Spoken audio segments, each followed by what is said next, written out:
Writing material.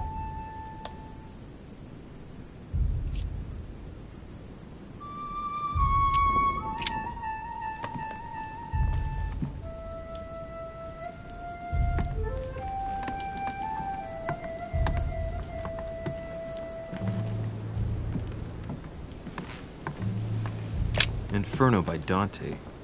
Abandon hope, all ye who enter here. Lovely lectures Mortimer's giving to his guests. Very jolly.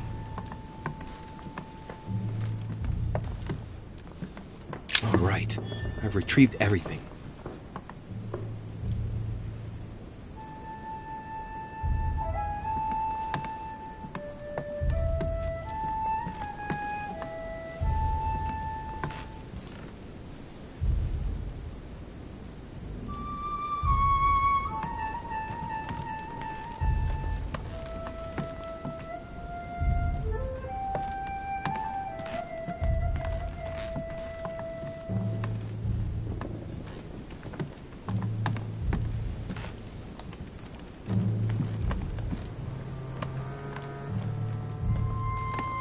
I haven't even had time to unpack my cases.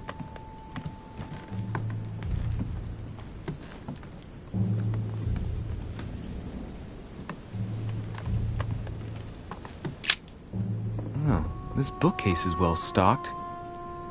Oh, this book has been put back the wrong way round.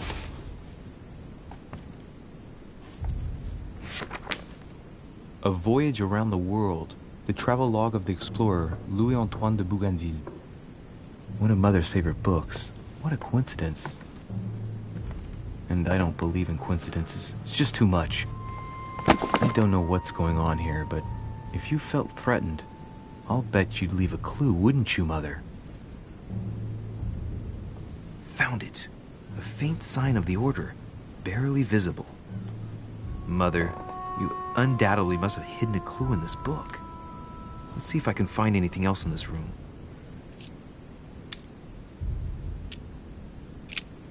I'm not far from solving the puzzle. I must keep searching.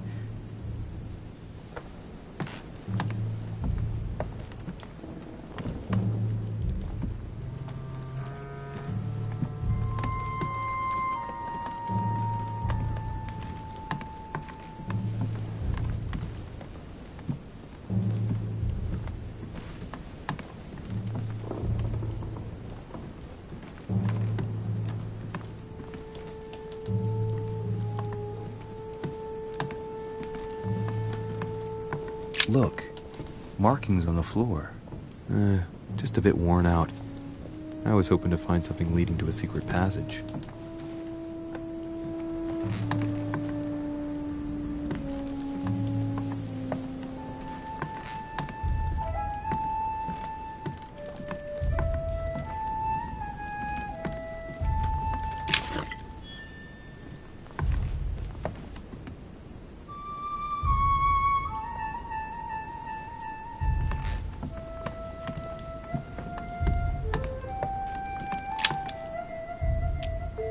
Amber crystals.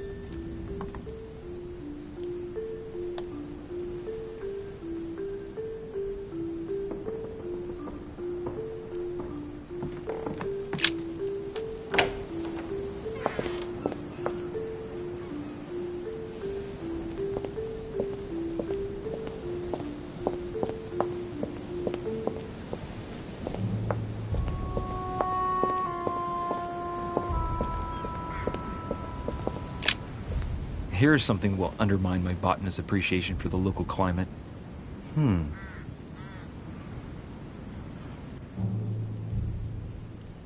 Let's recap. My mother was in this room. I found a rare edition of her favorite book. She must have left something behind. She must have used the writing materials. What if she used lemon juice instead? An old trick used to hide messages. A message using invisible ink. I bet she used a lemon to leave a message. Now, how do I reveal the message?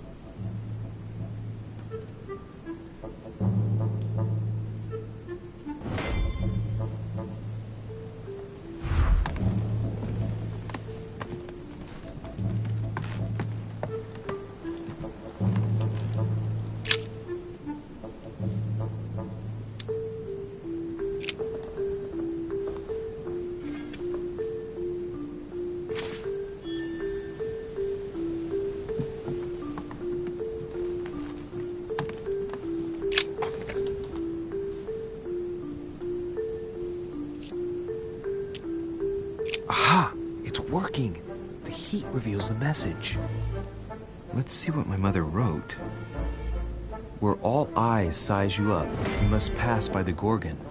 Gorgon was the name of Medusa in Greek mythology. On the other hand, where all eyes size you up, I don't get it. And judging by the number of paintings in the manor, could be anywhere. After that, she adds, beware hero.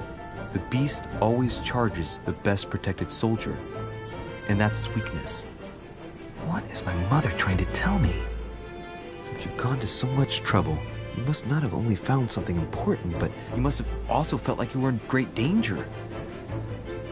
Now I better hurry and find that damn Medusa. Sir, dinner is served in the red salon. Typical. I'm not hungry. Please give my apologies to all the guests. Sir Holm requests your presence, sir. well, I guess I'm just gonna have to wait before going and looking for my Medusa. Tell him I'll be there in a minute.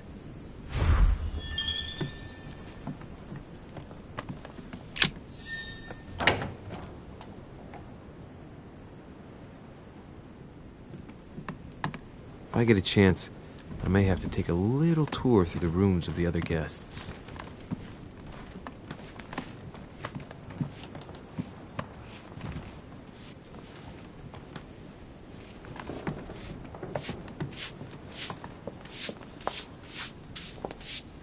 Might be better to take a different stairway. That must be the door to the room of the soldier I saw in my vision.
Amber.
Monsieur Johann von Wulner.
That's the door to Elizabeth's room.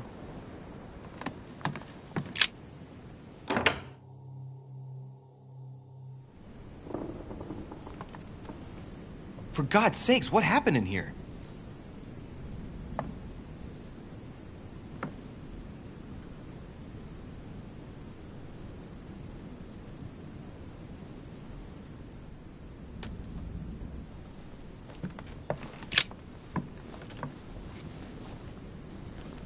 A chest with a half-circle pattern.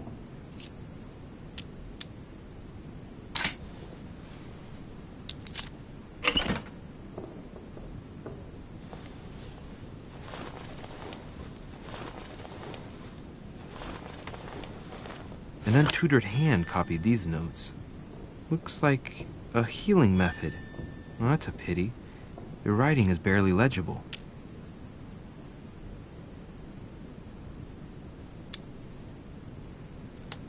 Feet and hands are bound. A piece of cloth in the mouth prevents the tongue from being sectioned. It looks like preparation for an exorcism. Is Elizabeth really possessed?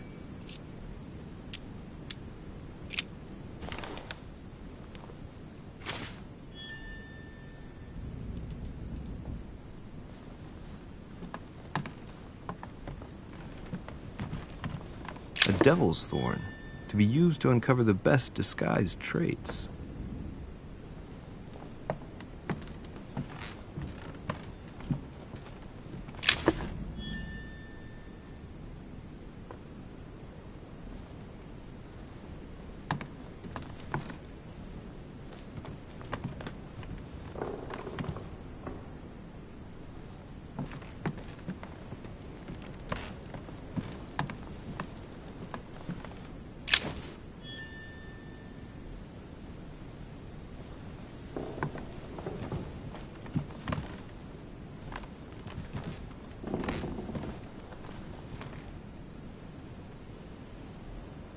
A novel of the initiation of a young woman into polite society.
Excuse me, Monsieur de Richet?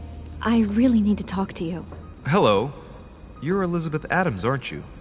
Yes, I regret that we haven't been properly introduced. Do you often fall ill like that? Yes, sometimes.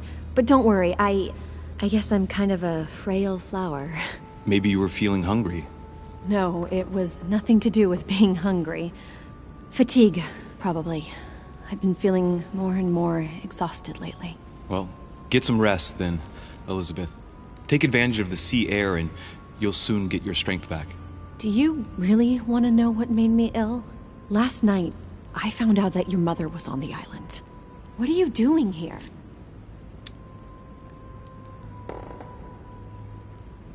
Excuse me, but speaking frankly, why would you care? I know your mother very well. Really? Yes, I have been in your mother's care ever since I was born. She nursed you? Oh, I wouldn't say nursed. No.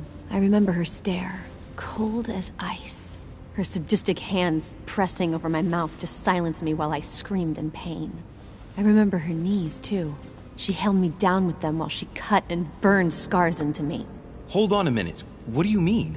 You can ask her when you see her. Huh, she's getting more and more agitated.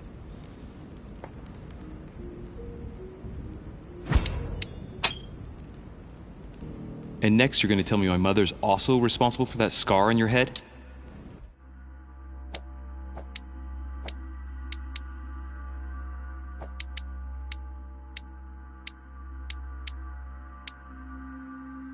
My heart stopped twice during the operation. I lost my memory for 6 months. You obviously have no idea of the abuse your mother inflicted on me. Wait. There must be some kind of mistake. My only mistake was ever meeting your mother. She's able to describe every detail without hesitation or getting flustered. It's becoming difficult not to believe the poor girl. Look, I've got to go. Wait. I need to know more about you and my mother. Why did she put you through all of that? There must be some reason for what she did. What's the point of rubbing salt in the wounds? You're right. I don't want this conversation to turn into an interrogation. You've suffered enough already. I respect your silence. Please excuse me. Well, thank you. I know your little game. You're no different from the rest of them. You couldn't give a damn about me. The only thing you're interested in is finding out about your mother. Don't say that. Not everyone wants to use you. Some people care about you, don't they? haven't you got a sister? Yes. I'm sure she loves you with all her heart. She's the only one who cares about me. I would have put an end to it all by now if it weren't for her. Since you insist, I'll tell you how I met your mother. Thanks for trusting me. You see, before I was born, my mother often suffered from hallucinations and fits of anger. Soon people could barely recognize her. She became a completely different person. So my father spent an enormous amount of money paying for the best doctors, but none of them were able to cure her. The last resort was to call a priest. So, is that what your father did? No. He went to an expert in the occult. Ah, my mother. Her reputation already extended beyond our borders. My mother's fits stopped at my birth, and Sarah de Richet concluded that the evil had passed into me. Not only did it encourage her to stay, but she took the opportunity to advise my father to separate me from the rest of my family. That's how I was declared stillborn. My fate was decided that very day. It would coincide with my mother's frequent trips to America. I had my first fit when I was 3. That's when your mother began her experiments to rid me of the evil inside. I understand how you feel, but I know my mother. I'm sure she had her reasons, even if it seems difficult to believe. Everything she put me through was all for nothing. My whole life was ruined for nothing. So what brings you here then? My father used to know Sir Holm. He offered to introduce me to the world's leading authority in the occult. Lord Mortimer. He was my last hope.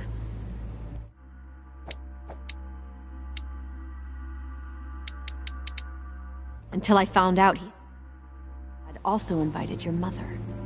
It's got to be a coincidence. I don't believe for a second she's come here for you. You can't change my mind about this, Louis. My days are numbered, and I know it.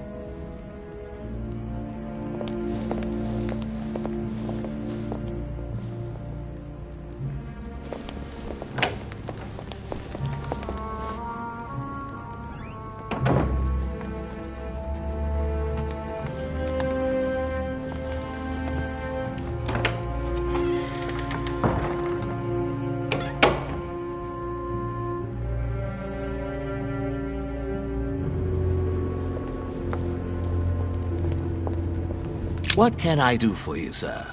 I am at your service day and night, sir. As I was unable to bring my personal effects with me, I was wondering if you could find me a few items. Of course, sir. What would you require?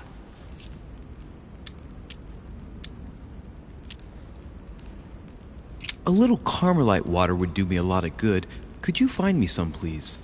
Oh, the tonics are under lock and key, sir. Lord Mortimer only allows access to them in cases of emergency.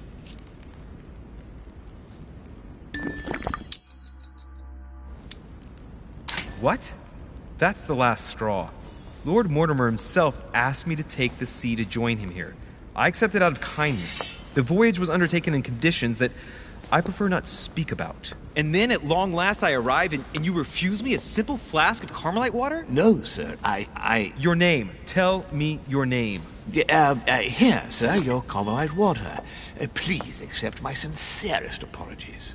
If sir requires anything else whatsoever, sir has only to ask.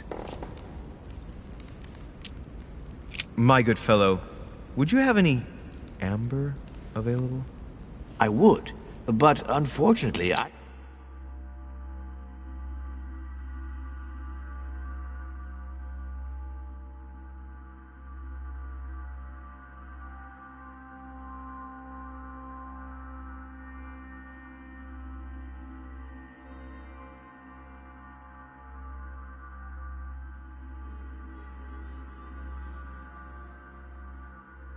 Don't think I am authorized to give it out, sir.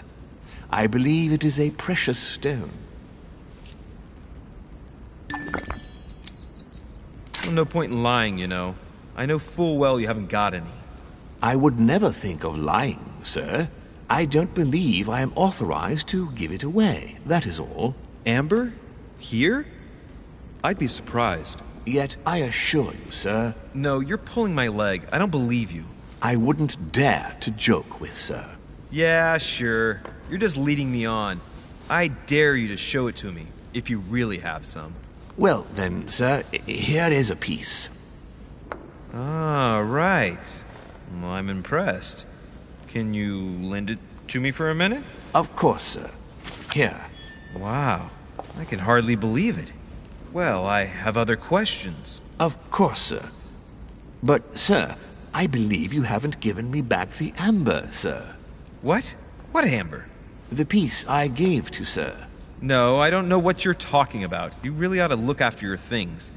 It can't be easy to come across amber in these parts. Well, does sir desire anything else?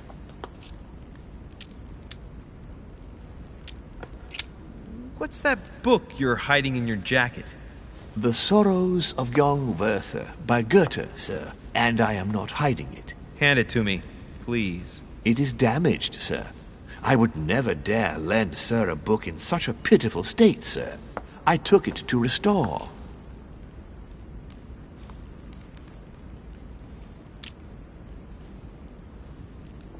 Hang on, but it's mine. Beg pardon, sir? It's my book. I'm telling you, it's my book. With all due respect, sir, I hope sir will understand that I have doubts. You see, I found it in Lord Mortimer's library. Well, there you are then. That's exactly where I left it. I am quite put out, sir. I don't know what to say. In that case, I suggest you say nothing and hand it over. But Now. But, sir, Very well, sir. Here you are. May sir take good care of it. It is damaged. And you've damaged it as well? Well, bravo. Bravo. No, I didn't do anything. It wasn't me, sir. Say pardon. Pardon me, sir. Very good. There were some other things I wanted to go over with you. I still haven't quite recovered after that boat crossing. Would you happen to have any devil's thorn by any chance?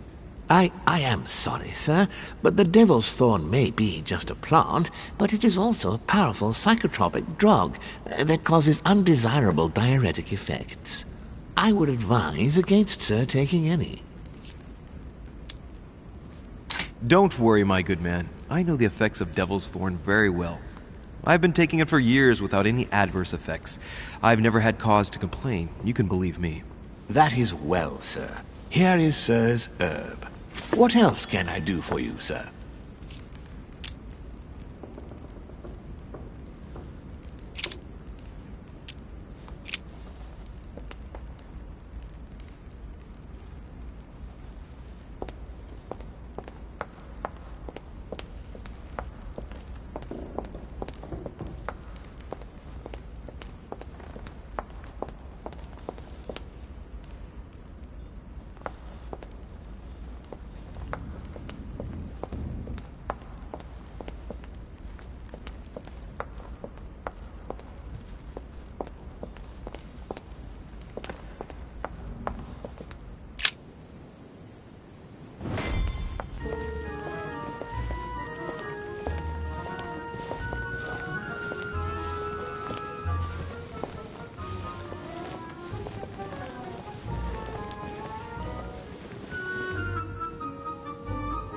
Dear friends, I bid you welcome. I hope the night was not too short. Your Eminence, Duchess, Monsieur de Richet, allow me to introduce our new guests. They arrived during the night. Johann Christoph von Wollner, Minister of Religious Affairs and close aide of Frederick William II, King of Prussia. Napoleon Bonaparte, Lieutenant of the French Revolutionary Army. And Jacques Peroux, French Revolutionary Tribunal Judge. Unfortunately, my friends, Lord Mortimer will not be joining us this morning, but he should be with us later. So, let us begin. What is Mortimer playing at? He tells me to come urgently and he sends no one to meet me? Better that way. Peru looks totally out of place here. How was the crossing for you? He's counting the 10 sets of cutlery around each plate? The man is completely lost. Thank you again for the wine, Your Eminence. It is served every day at the king's table. I am delighted to hear it. Volner and Piaggi seem to be getting along well. My friend. Yes. Surprising when you know Volner prohibited religious practices in Prussia. Renowned member of the Rose Croix Order, former Freemason, and great lover of alchemy. And look at Piaggi fawning over him. I really do have a problem digesting political protocol.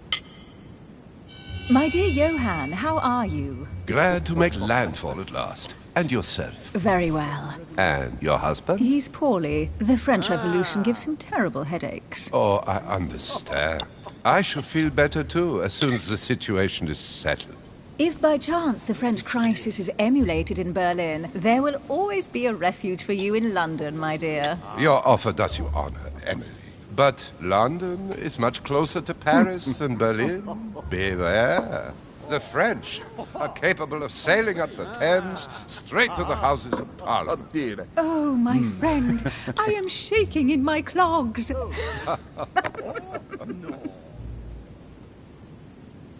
Oh, pity. A Prussian-Britannic coalition is not good for France. The last time we fought against them, our empire went up in smoke. Is the wine to your liking? Very much so, Sir Gregory. Such complexity. Typically French. A Sauterne, isn't it? Absolutely. If I'm not mistaken, this is not Lord Mortimer's favourite wine. It is yours. In his absence, I have taken the liberty of making a slight deviation from the rule, but I count on your discretion. Don't worry, I appreciate the same grape varieties as you. I remember the last time we tasted that nectar here at this table. The finest minds of the century were present. And the last time we drank it, the orphanage in Bloomsbury was still in ruins. Would you repeat that? Oh, well, I put some small effort into the works. The orphanage reopened just before Christmas. The bedrooms, washrooms, and the classrooms had all been refurbished. I don't know what to say. You have given the girls a wonderful Christmas gift. Thank you. I made a promise. Now it is done.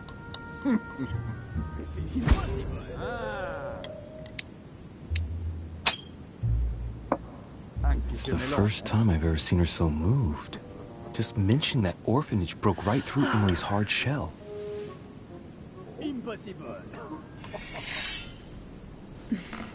Is everything all right? Yes, thank you. I had a moment of absence, but here I am again.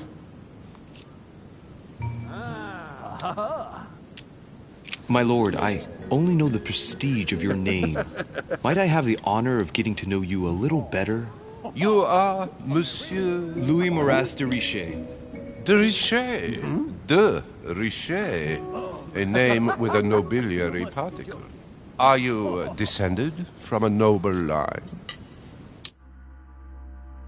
The presence of a particle does not necessarily mean a person belongs to the nobility, nor does it prevent the observance of the rules of etiquette, Monsieur von Volner.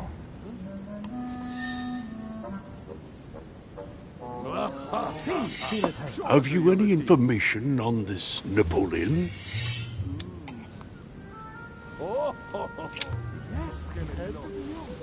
What do you think, madam? What is this Bonaparte doing here? The presence of a soldier is never a good sign.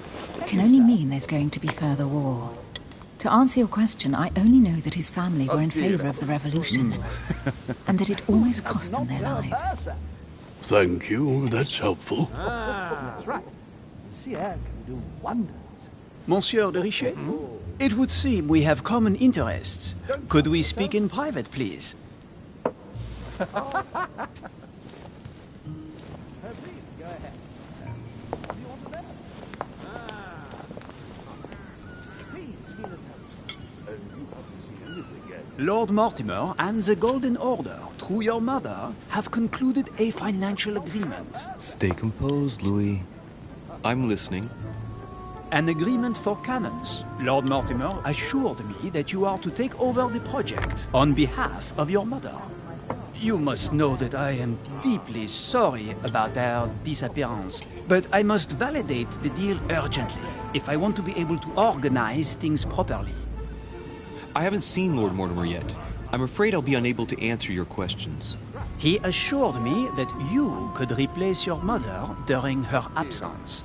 I appreciate his confidence, but still, this is a bit hasty. But please continue. Of course, but I need to know if I can count you among my allies. Well, of course. And for that, I have a little question for you. The agreement stipulates an aid of 50,000 louis d'or for 200 cannon. I've only just taken over the affair. The agreement will be considered null and void until we've gone through it together. Is that clear? All right, you seem to know what you're doing. I have one last question I would like to pose to you. We don't know each other yet, you and I need to make sure that we both share the same vision for the future of France. Given the hard times that have befallen our beautiful country, what do you think it would take to restore its luster?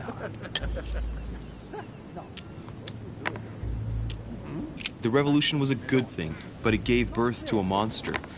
We must overthrow the new system in place. Ah, you are right. Monsieur de Richet, I am reassured. I am very happy to have met you. Lord Mortimer was right to put his trust in you. I hope to work with you in the very near future. I would like to thank you for your support by offering you this humble little gift. Reflections on the Revolution in France. Monsieur Bonaparte, I thank you for this gesture, and please know that I, too, am delighted to have met you. My friends, I would like to say a few words, please. I would like to thank Lord Mortimer, and you, Sir Holm, for bringing us all together here. Those of us for whom it is not the first time here, like me, are all trembling in sweet anticipation of the arrival of our host. For the rest, I would like to reassure you that Lord Mortimer always has a few surprising projects to propose. But I can assure you that each and every one of us has always benefited from them. The last time I came to this place, Lord Mortimer offered to help me in my electoral campaign for the presidency of the United States. And it is eminently clear that his support was an invaluable aid to us.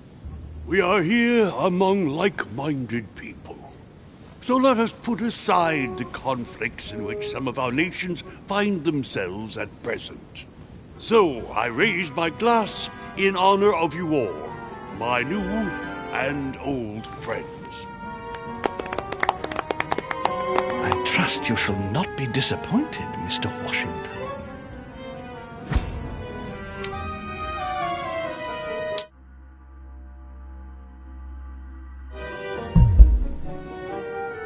Right, we shall meet again tomorrow. All the guests will be present, as well as Lord Mortimer, I hope. Until then, I trust you will find plenty to keep you amused.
Let's recap. Before dinner, I was going to investigate my mother's message. I've got to find the place where all eyes size you up.